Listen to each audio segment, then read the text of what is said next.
Hi,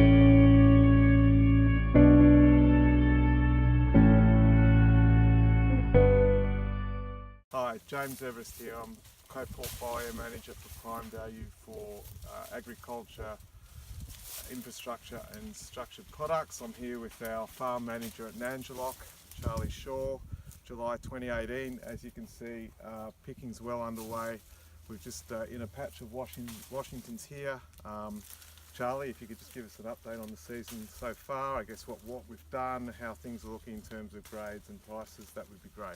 Yep, thanks James. Yeah, well we've moved into the Washingtons now. We've completed the M7s earlier in the season with a good crop and good tonnage.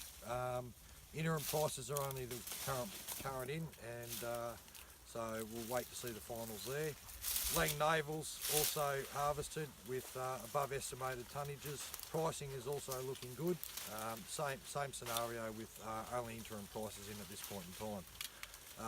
Washington Navels tracking along very nicely. We're probably halfway through this particular variety's harvest, and once again harvested tonnes are looking to be around about estimation. So Imperial Mandarins have been completed on this particular farm, and above average or above estimated tonnage has been achieved, and pricing is also looking very good.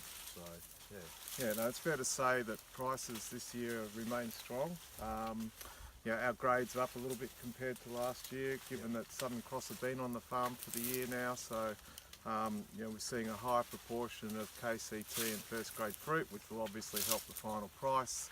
I think the interim prices are at least equal to what we saw last year, and all indications from Mildura Fruit Company is that they expect the season to continue to go strongly.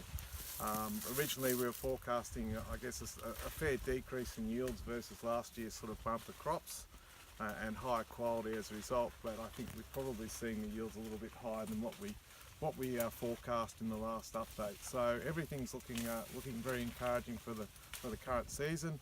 Fingers crossed that the markets remain strong, but we have no reason to think that they won't, and fruit quality is looking quite good.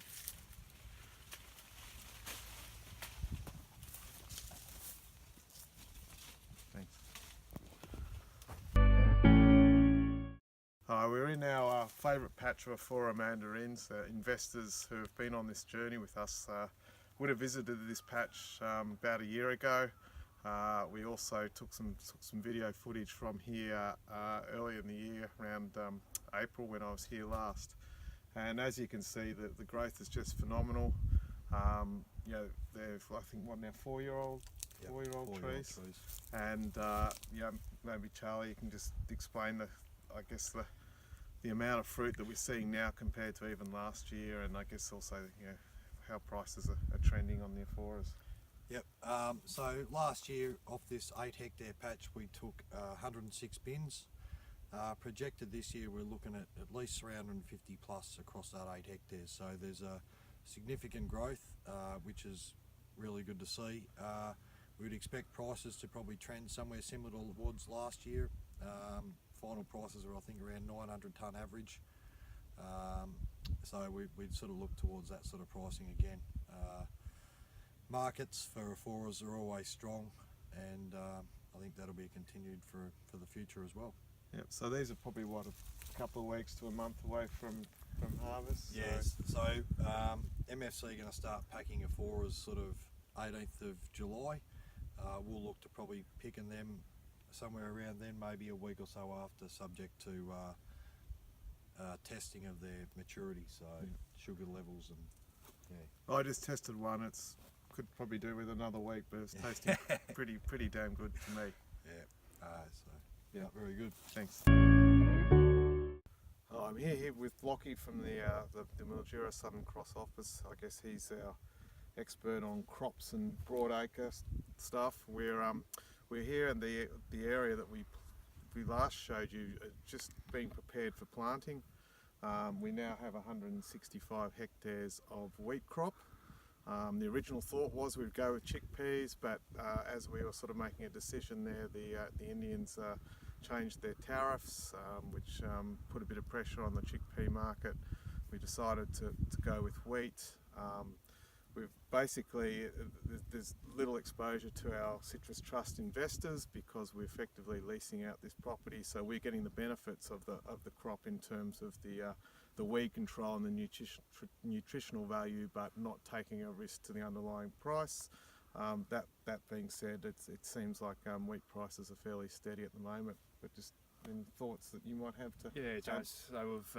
So we've just finished actually giving a bit of a water due to the abnormally dry and warm conditions, experiencing 25 degrees roughly in July last week with a lot of sort of quite windy conditions. So we sort of proactively put on a bit of water and we'll continue to do so over the coming week or so, just to continue through the cold, the colder mornings and to prevent some frost risk. But after that, we'll move into a broadleaf weed control program, and that should set us up heading into spring and into the key growing times and key sort of when heads come up and begin to fill. So we on the price front, prices have appreciated a lot since the start of the year, and still sort of holding around that to over $260 a tonne for wheat at Carwarp at the moment on being bid. So a little bit less risk than chickpeas at the moment with some of the geopolitical and tariffs on the subcontinent, and just a little bit lower risk option for going through the season.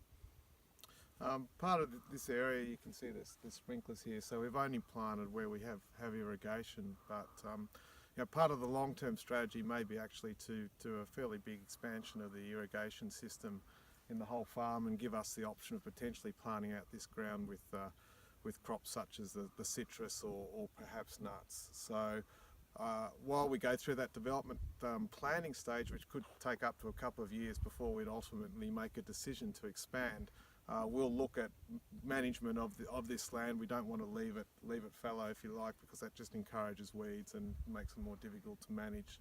So this is part of our strategy to manage this land, add a little bit of value to the citrus trust investors through leasing it out, and not having any exposure to significant crop prices, if you like, if we plant it on our own behalf.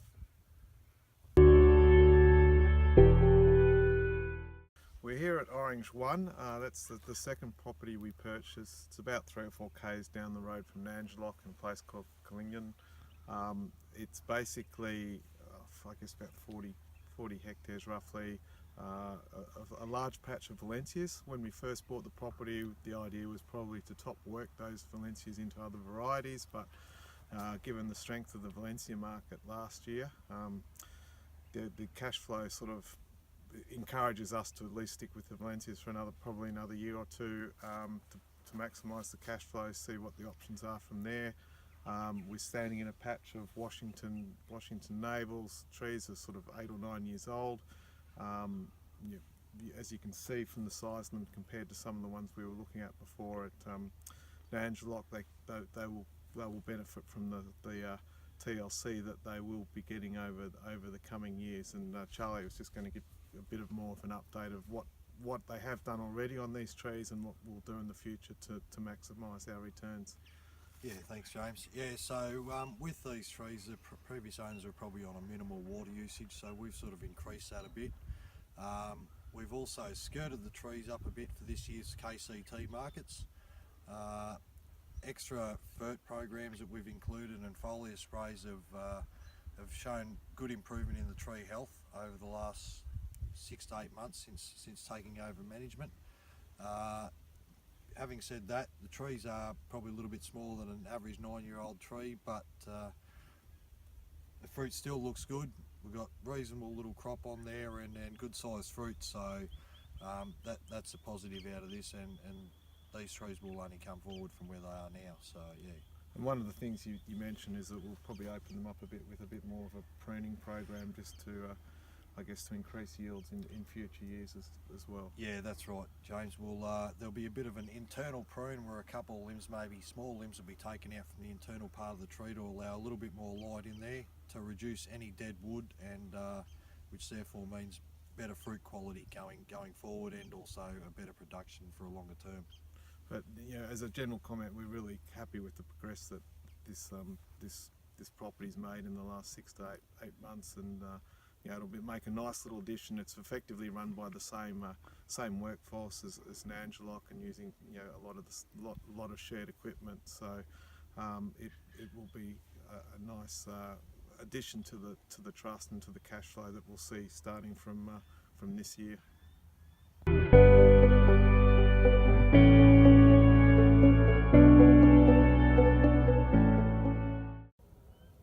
Hi, we're here at our Wheeler property in the Riverland in South Australia, standing next to a sumo tree here. I know a lot of you are particularly interested in this fruit. It'll be ready for picking pretty soon. We've started with clementine mandarins, which has been a really good result. I'm here with Bruce, who's our farm manager, and also Charlie from Nangelock, who as I guess part of our management of all the properties. There's a lot of exchange of ideas. So Charlie's a regular visitor here, and Bruce and Charlie swap ideas as to how to run the farm. Maybe Bruce, if you can give us a couple of words on what you've been doing recently on the farm, and I guess the outlook for the program in terms of picking and pruning and stuff in the next over the next few months. Yep. So the sumo is a very ugly bit of fruit, but worth a lot of money. It crops probably 6-7 times a year, but you only really want this crop that's here now. So every 4 to 6 weeks you've got to come through and thin them out, because they just keep producing fruit. Yep. So we've done that 4 times now, I reckon, and you're actually taking quite a bit of fruit off the trees because you need them at a certain size. The fruit that we've got here at the moment is just perfect. Yep. So when will it be? Picked? So we actually start picking on the 27th of this month, and then it'll go through, get packed. The bins are only little tiny bins because you don't want a heap of fruit in one bin because it'll just squash it, mark it, bruise it. So yeah. Yep. I'm here with Bruce in the almond area of our orchard. Bruce is going to explain a few things that we've been doing with the management of these trees. So at the moment we're cutting the centre branch out of the tree, which is just in here, so that you have a bit of a wine glass effect on the tree, so that the light can get in. It's better for the fruit that comes next year. And with the branches, we just put them out in the middle. We'll push the branches out, and when the buds start swelling, we can actually burn them and use them for frost control as well. And these branches that are coming down here like this, eventually we'll take those off as well, so that the sweepers can get in and out. Yeah, that's because we're that mechanically harvested, of course. Yeah, because it's mechanically harvested. You got to have machine access and all that sort of stuff. Yeah. Once we've pushed this out, then we'll do a winter oil spray, which just puts a coat over the whole tree, which stops bugs and mites and stuff like that getting into them. And so we'll get the first crop in autumn next year. February, summer. around February the 15th, around that area is when we start the harvest. But we've still got a lot of work to do. We've got to prepare the ground. You've got to run the X-blade through. The ground's got to be perfectly flat. Yeah. So and the machines can do their jobs easier. So yeah, we've still got a way to go, but and we're the getting it there first now. crop next year, and then we'll probably be peak 2 or 3 years after that. We'll sort of get to there. Yeah, next year we'll get a reasonable crop, and then every year after that it'll get bigger and bigger up until about 5 years. Then they'll be in full production. Great. And Thank we'll you. get wicked crops then. Yeah, Good. awesome. Thanks. Yeah.